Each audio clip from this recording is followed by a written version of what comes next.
Gabriel Fernandes Machado da Silva. Tramandaí, o Gabriel dispensa apresentações. O Gabriel tem 22 anos de idade, já é formado em letras. Gabriel, é um prazer imenso recebê-lo, né? Olha, o prazer é todo meu de estar aqui no Tendência, essa que é de fato uma tendência, né? A televisão na internet, nos meios digital. A televisão já é digital, o rádio se encaminha para isso. E tem um grande exemplo que eu sempre gosto de dizer dessas tecnologias.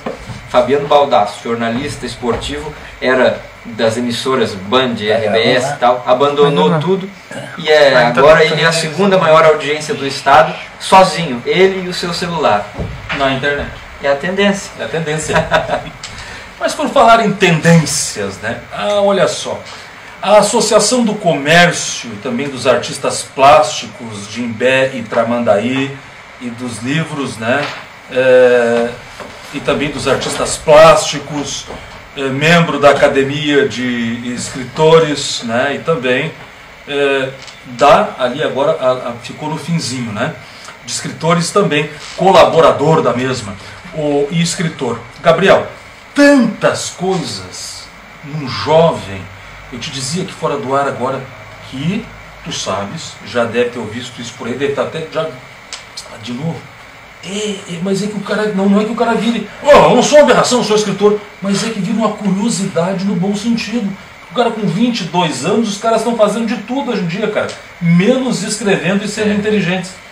Cláudio, primeiro que tu tá me envelhecendo um ano mais. Alguns meses, são 21 anos, 22 em dezembro. Eu sou sagitariano, então ainda não completei os 22 anos. Mas tu sabe que sempre que eu vou dar uma entrevista, ou que eu vou até as escolas, eu converso com as crianças e primeiro eu peço para as crianças assim: o que é um escritor? Me definam um escritor. E aí eles sempre dizem assim: é um velhinho, usa chapéu, tem óculos.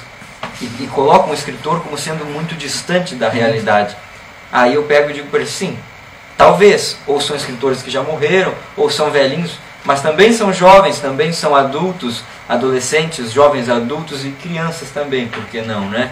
E é isso, eu sempre digo que o escritor, ele está tão presente na vida de qualquer pessoa e pode ser qualquer um de nós, como pode ser um artista plástico, como pode ser um músico, como pode ser qualquer artista, porque qualquer tipo de arte é sentimento, e sentimento é o que a gente vive. Então qualquer um pode ser o que quiser, o que for. E o escritor está aí também, caminhando nas ruas, sentado aqui do teu lado, na mesa de um bar, de um restaurante, vivendo. Chegou um dia em casa e disse: olha, estou escrevendo um livro. Ficou todo mundo... Ou já estavam acostumados? Na verdade, não é nem essa coisa de chegar em casa. É que, por muito, eu acho que principalmente naquela fase da adolescência, ali, da pré-adolescência, os sentimentos todos aflorados, e aí, ao invés de ter aquela crise existencial da adolescência, eu acho que eu não tive, e eu acho que até pulei um pouco dessa fase, porque quando eu digo que tenho 21 anos, as pessoas não acreditam. Outro dia uma amiga disse assim: Gabriel, tu tem uns 31, né? E eu não sabia se isso era bom ou se era ruim, porque eu tenho a minha idade, 21 anos.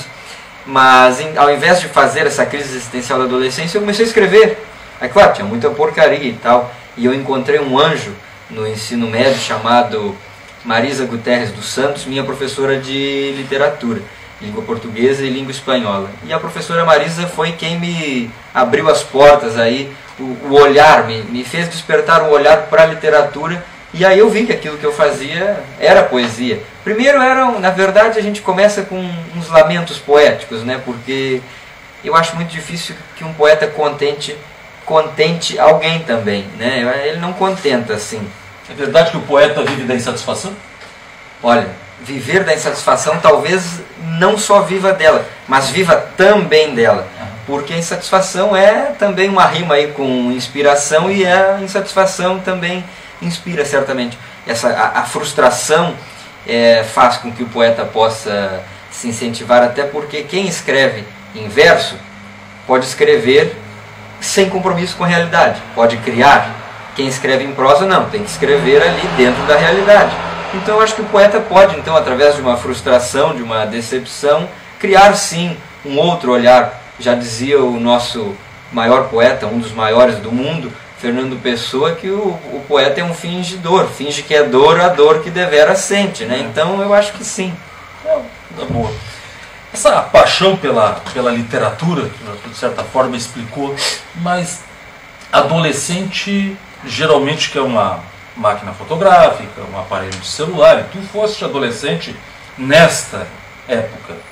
E na verdade tu preferiu uma caneta, um computador, quem sabe, para escrever, e foi escrever.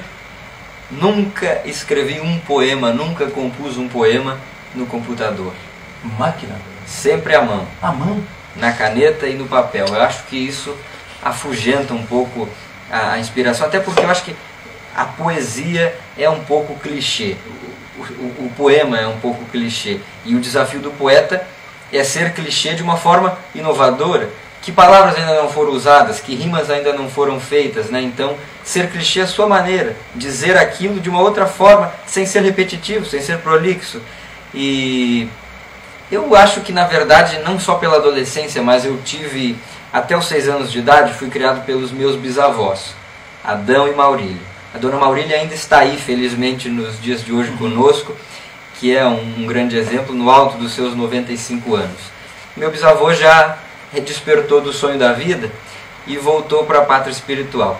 Mas destes dois, desde criança, eu sempre ouvi muitas histórias. E através deles, então, eu nunca vou me classificar como um pensador, porque isso é para gente maior um pouquinho. Eu me classifico como um imaginador. E sempre ouvindo as histórias deles, quando eu era criança, eu brincava com os meus amigos, mas não eram brincadeiras prontas. A gente se reunia e antes de brincar, a gente olhava onde a gente ia brincar, se era no pátio da minha casa, no quintal do outro, e a gente, não, vamos brincar de tal coisa. E a gente criava uma história e incorporava o personagem e brincava, como se a gente estivesse vivendo a vida de outro. Então, eu acho que ali também eu já comecei a compor um pouco algumas histórias minhas, assim, já ensaiando um pouco de ser escritor, mas escrevendo assim, pensando e agindo na prática. Depois, claro que fui me encontrar de fato com a literatura, porque poesia está em tudo. A poesia está no pôr do sol, a poesia está na beira do mar, a poesia está num sapato velho, e os poemas são resultados disso, né? A poesia está no olhar. O poeta tem essa missão, ele tem que enxergar as coisas e desta poesia no olhar transformar em poema. Aí a gente vai lá, classifica poema em rima AB, em verso branco, em soneto, nessas métricas, né? Mas a poesia é muito mais livre, muito mais subjetiva do que isso. Se nós pegássemos a máquina do tempo, voltássemos ao passado, quem seria o Gabriel naquele esquadrão que até muitos queriam queimar lá, né? Tinha uma ala da religião ainda, do cristianismo, que queimava os sábios. Quem tu serias ali? Qual seria assim a tua predileção? Eu acho que eu gostaria... Olha, tu sabe que isso aí é uma coisa um pouco complicada. Sempre que a gente vai fazer um teste de... Tem aí na internet, no Facebook, tu passa lá aqueles links assim, quem você foi na vida passada. Não. Aí vai lá e faz o teste e tu foi um rei, tu foi um príncipe. Tu nunca foi nada. E eu gostava do... O cara nunca foi coveiro, nunca foi criador de galinha, leiteiro, açougueiro. O Chico Xavier dizia assim, eu na vida passada deveria ter sido uma pulga. Né? Porque... com humildade que tinha aquele homem. Eu acho que se a humildade fosse um homem, seria o Chico Xavier. E eu acho que eu talvez seria um plebeu daqueles meio rebeldes, assim, sabe? Querendo atentar contra a coroa. Mas com a pena na mão. Ah, com certeza, certamente. Mas acho que mais é revolucionário, porque escrever também é revolução. Tempos estéreis no campo das ideias, tu já é pai de 2 livros, não é? E te pergunto, tanta dificuldade para se pensar, para se compor as coisas. Eu estou vendo, às vezes estamos em época de política, agora a gente fica assistindo ali a propaganda política, tu vê que os caras têm uma dificuldade assombrosa até para compor o que estão dizendo, para sair, e aí o cara vai ali pedir para que tu outorgue a ele o dever, o direito e o dever de representá-lo. Nesses tempos tão estéreis no campo das ideias, um jovem de Tramandaí com 21 anos, 22 incompletos, agora foi justo, mas que as pessoas acham que tem 35, ainda acham que ainda fica barato, né? Podia ser mais. Como é que ainda, eu digo do alto desta tua capacidade de pensamento e de compor as coisas rapidamente, tu vê isso? Será que nós estamos vivendo uma crise no campo das ideias, no campo do discernimento, da criatividade? Será que a poesia foi embora do mundo e ficou só tu e mais uma meia dúzia? Como é que é isso? Olha, eu acho que a gente passa por um momento em que as pessoas querem as coisas de uma forma muito imediata, quase que instantânea. E aí tu falaste dessa época política. Sim, a gente vê pessoas que não reconhecem a si mesmo, e aí vai para a televisão e grava o horário eleitoral dizendo assim: qual é das câmeras que eu olho? Aí a pessoa diz assim: meu nome é fulano, meu número é o número tal. Se não sabe nem o seu nome para dizer com espontaneidade e nem sobre o número ao qual ela concorre, a gente precisa abrir o olho, né? Porque é aquilo que eu te disse, a poesia está no olhar, e quando eu digo no olhar, num sentido de amplidão. E a poesia é política, como a gente viu aí Castro Alves com poesia política, e a poesia é resultado também. A literatura é... Machado de Assis, que era um provocador? Oh, com certeza. E a literatura como um todo é o reflexo sempre de um contexto histórico. Talvez se nós fôssemos fazer poesia deste momento, eu acho que as ideias estariam com uma sombra negra, uma nuvem negra por sobre elas, porque parece sim que a poesia humana tem sido deixada de lado com esse imediatismo, com essa ânsia de poder pelo poder, e de pessoas entrando na política apenas para se locupletarem sem pensar no outro. Eu fico falando assim, às vezes, é bom falar com o escritor porque eu gosto da escrita. O Jorge Amado, ele e a Zélia Gattai, se eu tivesse uma máquina do tempo, eu queria voltar a passar uma semana com eles em casa. Tu imagina o que não saía, né? Primeiro que diz que o Jorge era apontado pela vizinhança porque ele caminhava pelado na casa, muito quente, né? A Bahia quente. Ele caminhava pelado na casa, no jardim, escrevendo, tal, a máquina dele. E ali diz que numa tarde dessas nasceu o Coronel Odorico Paraguaçu. Aquilo é uma das maiores obras contemporâneas, não é? E que coisa impressionante que se tu pegar aquele personagem bem interpretado, né? Ali pelo Paulo Gracinto, né? E tu leva ele 100 anos para trás ou mais, ele traz ele 100 anos para frente, ele era ele, né? O Odorico Paraguaçu.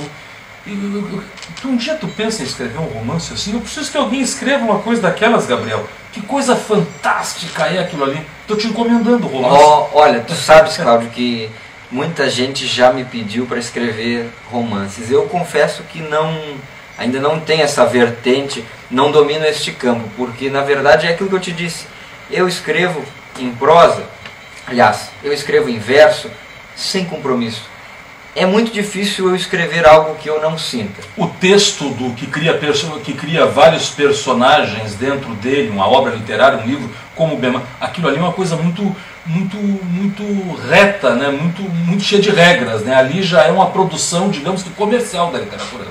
É uma produção. Eu até deixo o termo comercial de fora, mas eu digo, é uma produção porque precisa ser bem feita para que a história tenha continuidade, para que não se repita, para que não se perca, para que o leitor saiba da continuidade, da linearidade daquilo ali, né? Mas ainda assim, voltando, às vezes aqui em Tramandaí dá vontade de a gente olhar e dizer assim: povo de Sucupira, porque eu amo esta cidade. Mas o que eu te diria, se eu fosse escrever um romance à la Jorge Amado, feliz era o Jorge porque era amado, Sucupira, né? Também é no litoral, né? Com certeza, Tramandaí teria inspiração para muitos personagens, assim, figurões, bonachões. Tem Coronel Zé Cadeado, tem Dirceu Borboleta, tem tudo, né? Tem as Irmãs Cajazeiras, tem tudo. Tem, então eu acho que daria sim para contar uma história bem divertida, uma comédia. Seu Nezinho do Gênero. Uma comédia cotidiana, assim, com personagens. Tramandaí inspira muita coisa.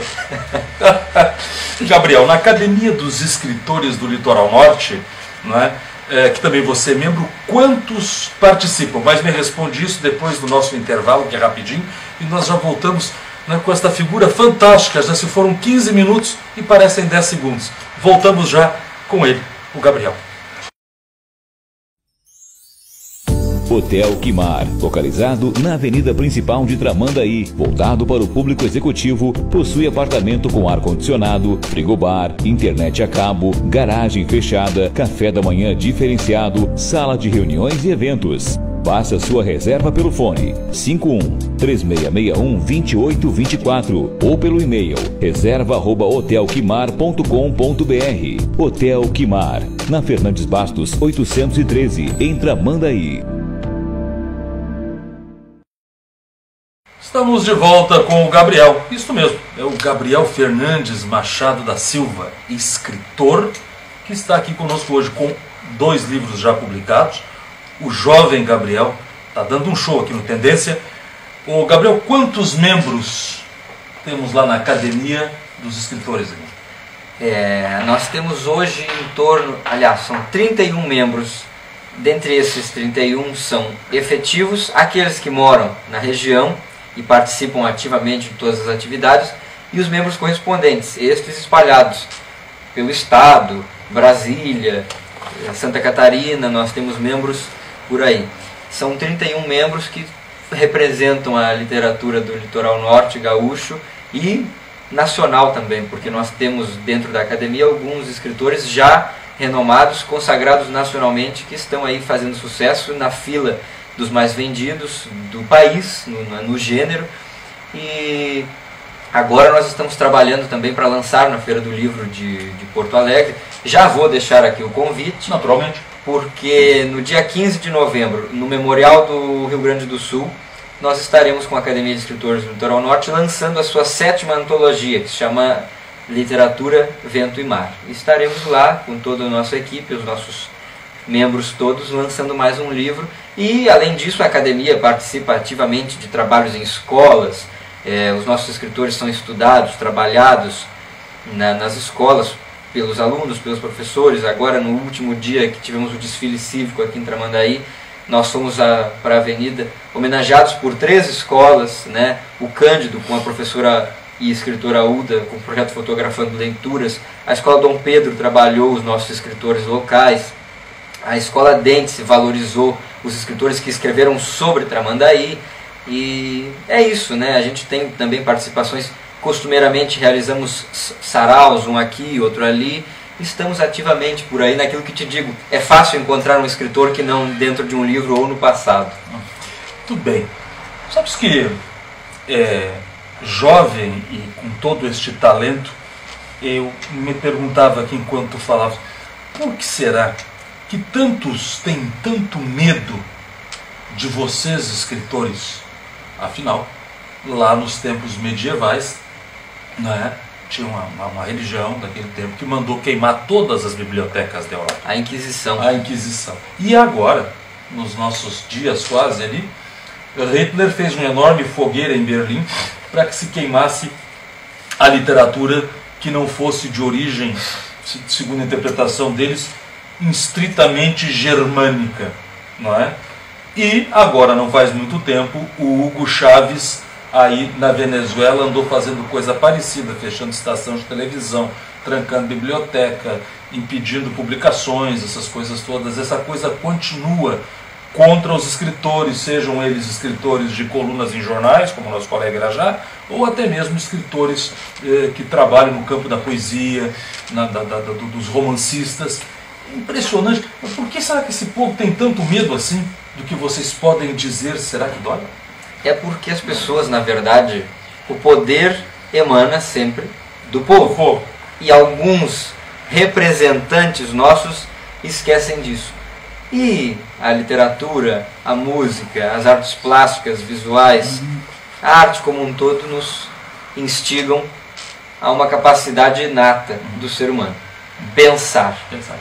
Quem pensa aumenta a sua amplidão, crítica, pensamento crítico, e o seu olhar passa a ser um pouco mais específico a determinadas situações.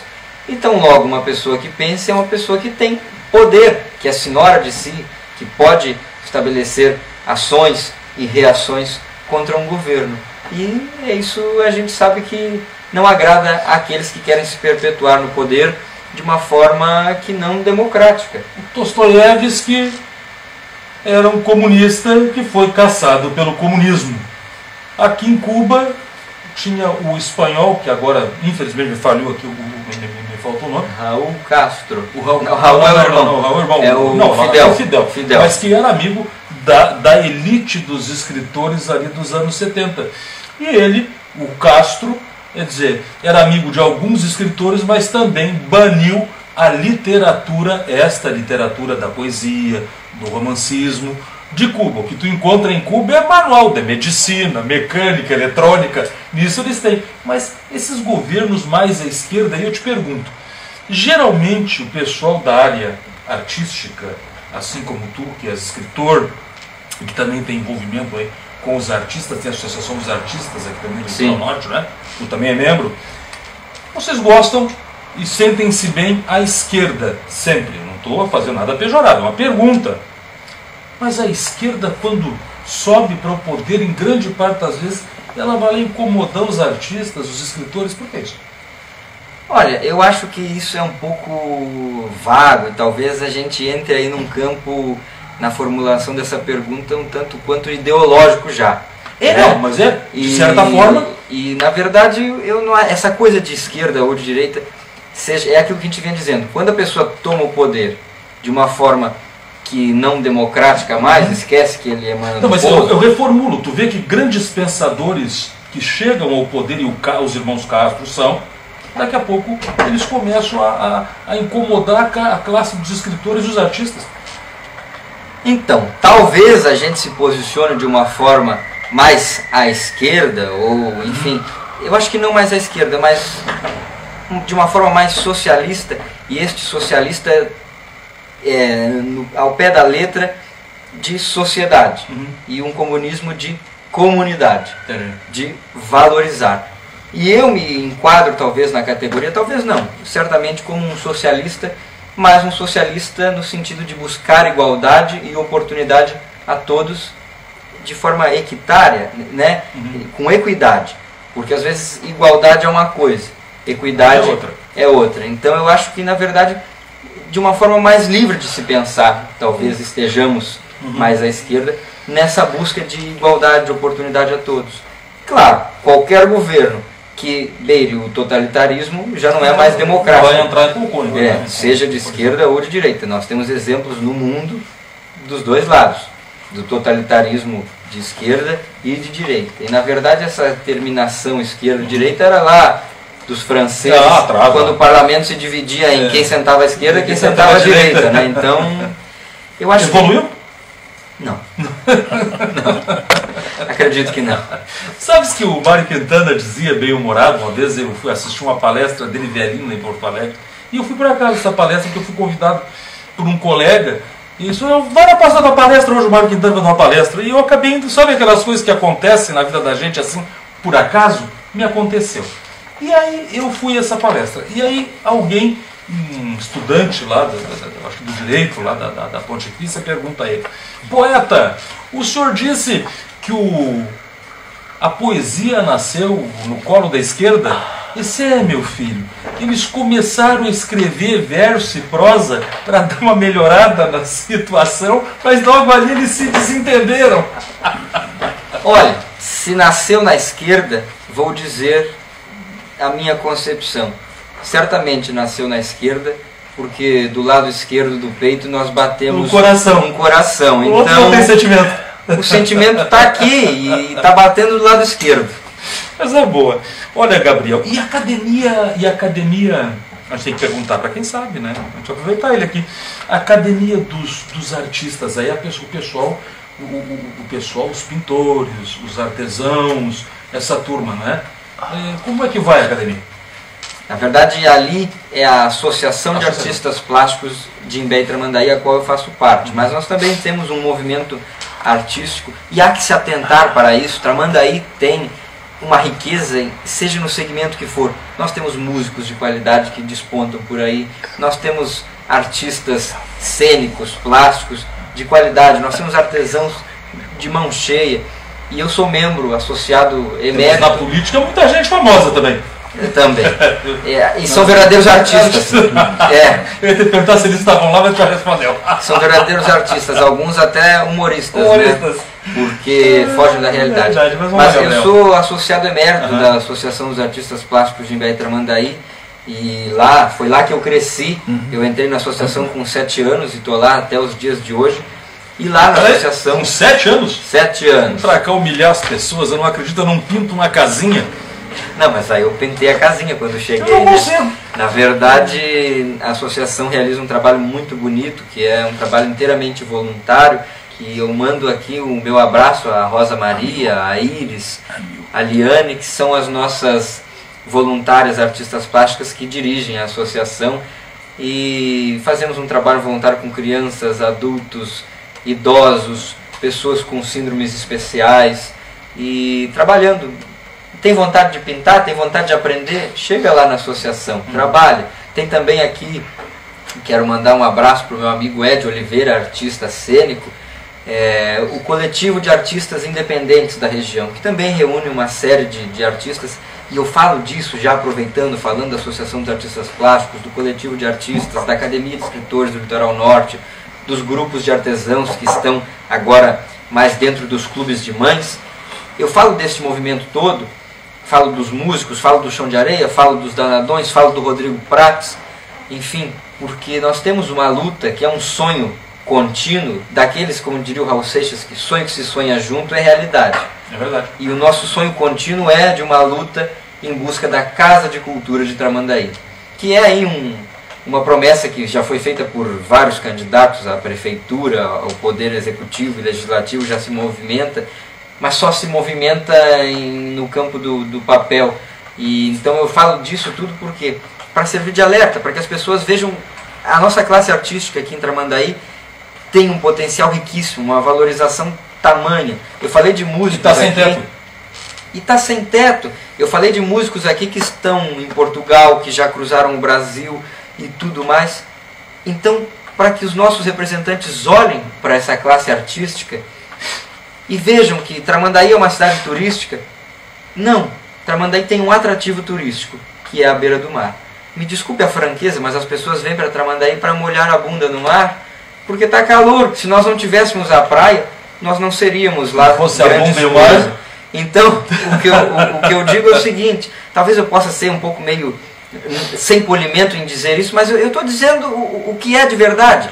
E eu acho que os nossos governantes precisam se atentar e ter olhos sensíveis a isso. Nós podemos sim ser uma cidade turística, mas que esse turismo esteja fomentado de braços dados com a cultura, um turismo cultural, sabe? Para que a gente valorize também não só esses artistas, não só para que tenhamos essa casa de cultura, mas também outras formas de turismo que são pouco valorizadas aqui, porque as pessoas conhecem o mar, mas não conhecem as lagoas, não conhecem a zona rural da cidade, não conhecem a zona sul, que agora passou a ser um pouco mais explorada. Então, para que vejam isso, nós podemos sim ser uma cidade rica em turismo e fomentando a cultura de uma forma como o Gramado fomenta, como Canela fomenta. Lá há valorização dos seus agentes culturais. E aqui nós temos que lutar sempre para isso. Quem sabe haverá um dia em que nós deixaremos de procurar para sermos procurados. Quem sabe? Quem sabe? É uma luta constante. É uma luta constante. Olha só, essa facilidade que tem este jovem de falar, naturalmente, vem de ele diz que não acredita em dom.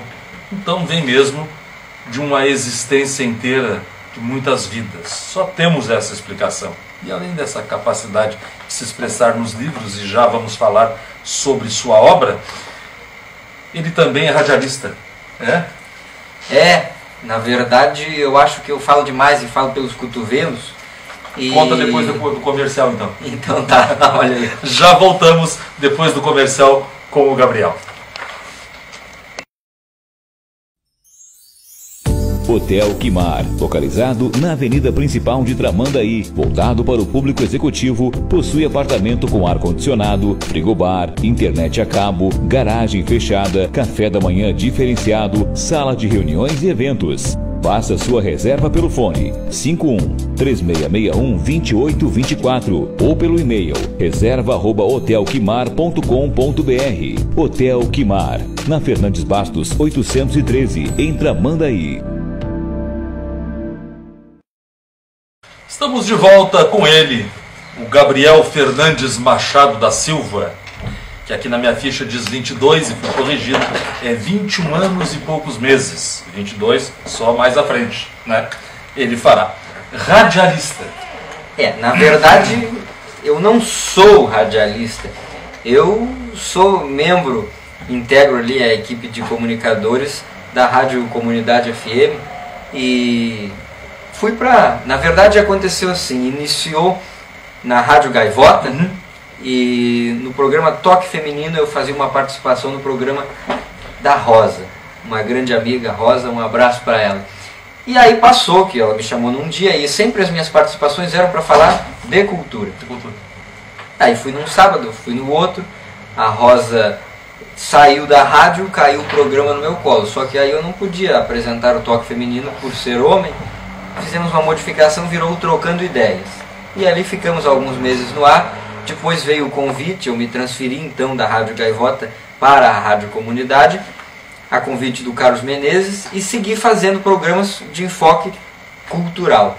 Aí uma vez, a lá Mário Quintana, como nós falávamos aqui no intervalo, em off, eu tive um probleminha quase que de censura. É mesmo? E deixei de apresentar o programa que chamava-se Falando Sério, que era de enfoque de opiniões e de cultura. Eu sempre levava alguém, algum escritor, algum poeta, algum agente cultural estava lá no programa. Aí saí um pouco e passei a apresentar o programa Tapete Verde falando sobre futebol. Depois fiz algumas participações no programa da minha amiga Denise Coelho, que era o programa Panorama. E assim seguimos. Agora eu estou um pouco afastado porque, como eu estou me formando em letras, no final do ano eu concluo a faculdade. Por questões de tempo eu estou um pouco em off lá na rádio, fora do ar, mas eu continuo integrando a comunidade da Rádio Comunidade. A equipe da Rádio Comunidade ali, e sim, a gente brinca de fazer rádio, inclusive no dia 21 de setembro, agora foi dia do radialista. Dia do radialista. Sexta-feira. Estávamos de parabéns. Isso aí. Viu? Então. Abraço pro Carlos, mano. Carlos Menezes.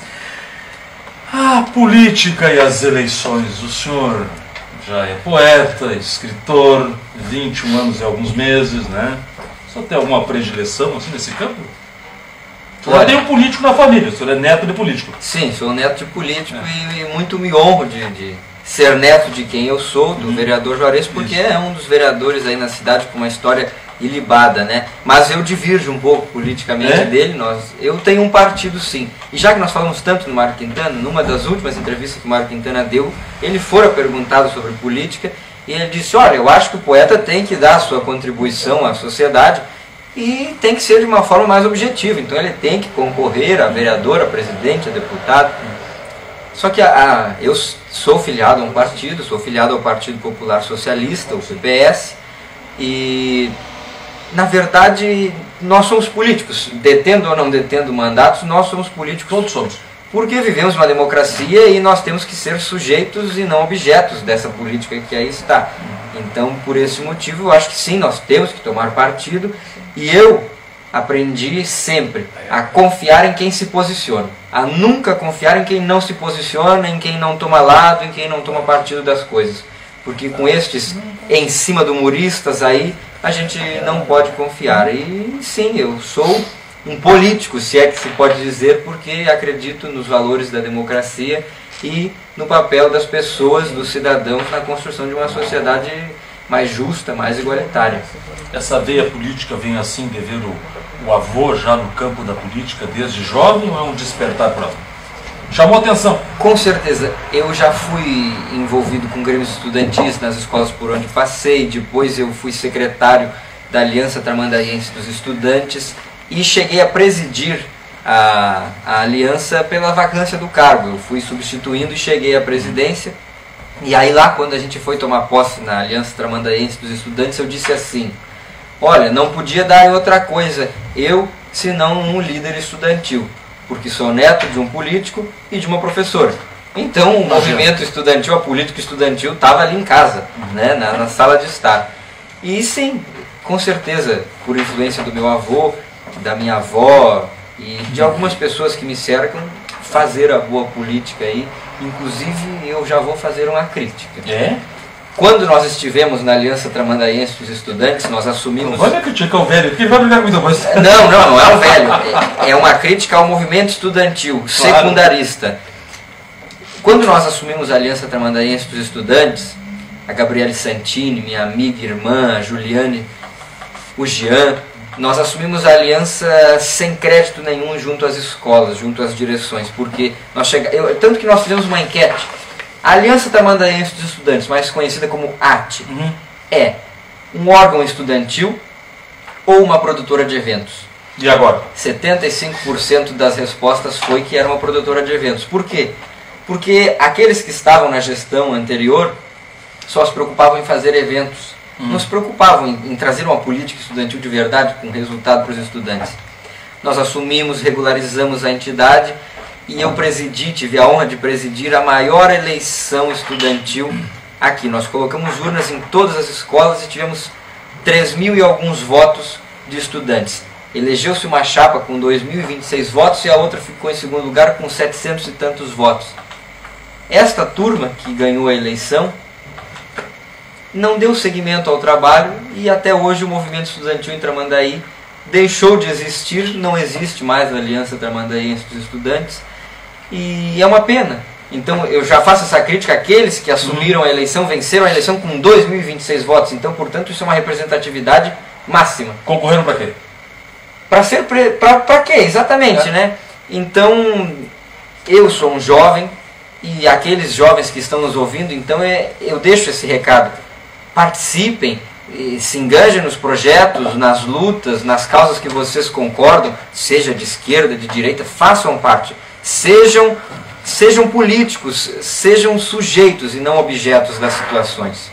A boa política, naturalmente, está em todos os partidos, em todos os lugares, não é? E pratica aquele que quer, não é? Com certeza. Questão de querer. Já tem algum livro novo assim sendo elaborado?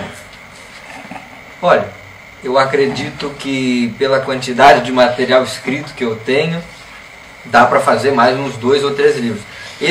Vamos falar deste agora. Esse primeiro livro aqui foi um compilado dos primeiros poemas que eu fiz entre 14 e 16 anos de idade. E claro, tem coisa que não dá para publicar porque era extremamente infantil. Não infantil no termo pejorativo, aliás, infância é uma coisa muito bonita, eu me expressei mal. Eram poemas um pouco imaturos. Aí eu fiz uma seleção. Intimistas. Eu fiz uma seleção e aqui temos alguns dos primeiros. Tem outras coisas publicadas, crônicas, outros poemas. Crônicas. E estão aí. Crônicas. Eu até tenho uma amiga, colega na Academia de Escritores, que diz que eu sou muito mais cronista do que poeta. Só que eu guardo essas crônicas porque aí eu sou mais ácido, eu sou mais duro nisso, um pouco mais crítico. E eu prefiro um pouco da doçura e da subjetividade da poesia. Sabes quem sempre falava dessa doçura, dessa coisa assim, olha, eu sou doce quando mais na meia idade, mas agora já sou mais ácida. Zélia Gattai dá uma entrevista para a Leda Nagli lá na TV Cultura e eu assisti ela dizendo isso, que ela lida para as coisas, a senhora tem textos maravilhosos da juventude. Mas eu era muito ácida, mas acho que a juventude é ácida, não é isso? Eu acho que não só a juventude, mas qualquer pessoa que tem um pouco de vontade de fazer as coisas e ver aquelas pessoas que lá estão e não fazem, a gente se torna ácido, críticos e não bem compreendidos. Leremos isso, gente? Talvez leremos. Preciso primeiro ter a segurança da integridade física, porque se eu pôr alguns textos à rua, a público, pode que coisas aconteçam. É melhor que esteja na Academia Brasileira já quando isso acontecer, morando lá. Por certo, mas voltando à pergunta, então, com certeza, há material para ser publicado, eu até tenho preparado algum material para lançar mais um livro de poemas aqui, e também tenho as participações, não é? Agora na Feira do Livro de Porto Alegre eu lanço uma participação na Academia de Jornalistas e Escritores do Brasil e uma participação na antologia da Academia de Escritores do Litoral Norte, que já falei aqui, E então, neste ano eu participo da Feira do Livro com obras coletivas. O ano passado participei com obras individuais e este ano participo como escritor em obras coletivas, em coletâneas e antologias. Para o ano que vem eu quero me esforçar e trabalhar para criar um ritmo de trabalho para publicar livros em anos ímpares. Então lancei um livro em 2017, possivelmente estou trabalhando para lançar um livro em 2019. Por que ímpar? Porque, primeiro que a singularidade... Trabalhístico isso? É porque eu acho que a singularidade de um poeta, o ato de escrever é muito só, é muito solitário. Um dia me perguntaram assim, Gabriel, me diga uma palavra que tu acha bonita. Eu disse solidão, que acho solidão uma palavra bonita e acho mesmo, e ficaram com cara de espanto. Só que eu acho. E aí tem algumas pessoas que transformam, para não ficar tão insegura, tão ruim, transformam solidão em solitude, para dizer que a solitude é onde a gente produz e tal. Mas eu acho que ímpar justamente por conta disso, por ser a escrita... A Laura Pausini que canta a solitude, vamos dizer. Por ser a escrita um ato individual, né? É solitário o ato de escrever, porque tu está pondo as tuas ideias ali. Outra que já rima, vai mais para o lado de ser sabático, e um poeta... O ofício do poeta se dá através do ócio do poeta. Então eu acho que essa minha continuidade de trabalhar para lançar livros em anos ímpares vem disso. Existe um folclore que o poeta não trabalha. O Quintana ficava louco com isso, né? Mas eu vivo aqui dentro da Rádio Guaíba, todo mundo me incomoda, eu trabalho que é um louco. Claro que o poeta trabalha, só não vai lá, fica com a pá abrindo o buraco do muro, né? A caneta é mais leve, mas com certeza eu vou dizer... Com sinceridade, é aquilo que eu disse. O ofício se dá no ócio do poeta. Claro que todo poeta ele tem aquela coisa assim, eu compreendo o poeta artístico. Eu, pelo menos... Tem que ter perdido um grande amor para escrever uma grande poesia? Não sempre, porque às vezes encontrar um grande amor também te faz escrever uma poesia. Mas essa coisa assim poética meio... Quer dizer, a poesia da primeira página é o dia que achou e da última é o dia que foi. Exatamente, a hora do adeus rever um grande amor é sempre desconcertante, né? Mas amores serão sempre amáveis, como diz o Chico. Então eu acho que dá para escrever sim, com o encontro e com a despedida. Aqui nesse livro, Poeta que Sorri. Não. Aqui? Poeta que Pariu. Poeta que Pariu. Olha, eu li Sorriu. Vê que os meus óculos já estão... o Irajá que está lá por cima do olho. O poeta que pariu. Pariu o quê? Pariu uma boa poesia ou foi o poeta que pariu? Quantos amores perdidos e achados tem aqui? Vai contar. Olha, só não revelo o nome das musas inspiradoras, mas temos algumas aí. Mas na verdade, poeta que pariu porque vem do PQP lá, né? Sim. Então, quando eu fui lecionar, logo no início que eu comecei a lecionar através de uma bolsa de iniciação à docência, eu cheguei numa escola e fui me apresentar como professor de literatura. Aí um aluno lá no fim da sala grita assim, daqueles alunos de fundão, grita assim, não, poesia é muito chato, que pariu. E aí eu, poxa vida, penso que eu preciso conquistar essa turma. E aí falei que a poesia era subjetividade, né? Era dizer algo querendo dizer outra coisa, né? Então fiquei pensando como eu iria conquistar aquela turma que me xinga dizendo pariu. E poesia. Aí cheguei na sala de aula na outra semana tendo me feito uma pergunta: como nasce a poesia? É mesmo. Como nasce? Poeta que pariu, é o poeta quem pare, o poeta, a poetisa. Sim, claro. Se nós parimos um filho, uma filha, o poeta e a poetisa também parem a poesia. Então são versos paridos aí, uma eterna gestação de poemas contínuos. Dos amores que vieram e dos que foram. Aqui neste eu acho que mais escrevo sobre os amores que foram, porque eu tenho uma certa inconstância e, como eu já disse que eu acho a palavra solidão muito bonita, eu gosto de ser livre, sabe? Acaba praticando. Por exemplo, eu não me lembro se era o Gessé que cantava, mas há um trecho, não vou cantar porque não sou poeta, não sou cantor, mas o Gessé, acho que era o Gessé assim que dizia, voa a minha liberdade, entra seu servir como morada. Então estes amores e estas musas estão aí mais na despedida ou no até breve. Para cada uma eu compus um poema. vou convidar o poeta para declamar uma poesia sua antes do nosso encerramento. Temos 3 minutos. Declamar não leia. Lerei a poesia porque, na verdade... declamar ficou forçado. Sabe que declamar é uma coisa que nos... Eu não sei declamar, eu não decoro uma linha do que eu escrevo. Então isso fica... Nos arremete a um sarau do século XIX também, não fica, né? Como nós estamos na primavera, eu vou ler aqui um poema chamado Acróstico de Primavera. É um acróstico e diz o seguinte: poesia que desponta solta no ar, revigora a alma e aflora isso que costumamos chamar de mocidade, esperança que surge no raiar da aurora, que ilumina olhares sensíveis, possibilitando ver em cada broto florescente a encantadora beleza da simplicidade que repentina nos mostra toda a pureza do amor que só depende de nós para florescer. Então é primavera, a poesia está no ar. Muito bem, primavera, a poesia está no ar. E além disto temos o Terno de Reis em Discurso, não é? Que também é um livro... Este é um livro em que, na verdade, o termo certo é participação e autoria, porque ele foi escrito por 4 integrantes. Ele é resultado de uma pesquisa que busca o resgate e a documentação histórica desta tradição trazida pelos povos açorianos, que é o Terno de Reis. Terno de Reis em Discurso, Vozes da Tradição. É um documentário aqui, um registro documental desta tradição tão forte aqui no litoral norte. Bom, Terno de Reis. Aonde se encontra os 2 livros à venda, aqui em Tramandaí? O Terno de Reis em Discurso, Vozes da Tradição, é um livro que está para entrega grátis apenas a escolas, instituições públicas, para que este livro seja usado para a pesquisa e para estudo desta tradição.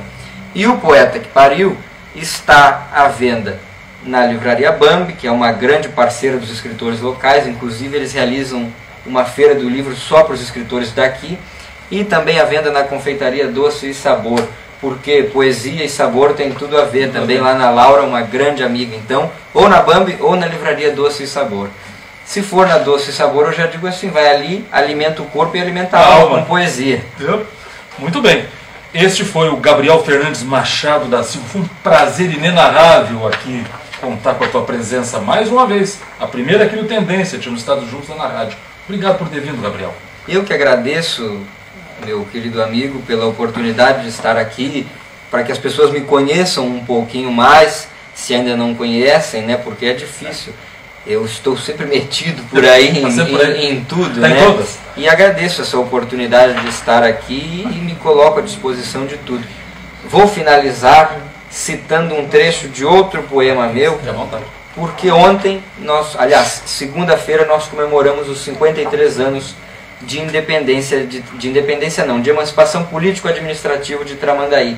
E eu sempre digo que sou um filho desta terra legítimo, porque além de nascer aqui, se tirar o T e o R e o I, o T e o R do início e o I do final da palavra Tramandaí, fica Amanda. Amanda é o nome da minha mãe. Então eu queria dizer, felicitando o Tramandaí nessa semana de aniversário, esta jovem senhora, que são coisas tantas que nessa praia vi, que me enchem de orgulho ao dizer que sou daqui. Terra minha, se algum dia porventura quiser Deus que a rima termine em morri, saibas, aqui fui feliz, Tramandaí. Muito bem. Gabriel Fernandes da Silva. Voltaremos num próximo Tendência Entrevista. Até lá.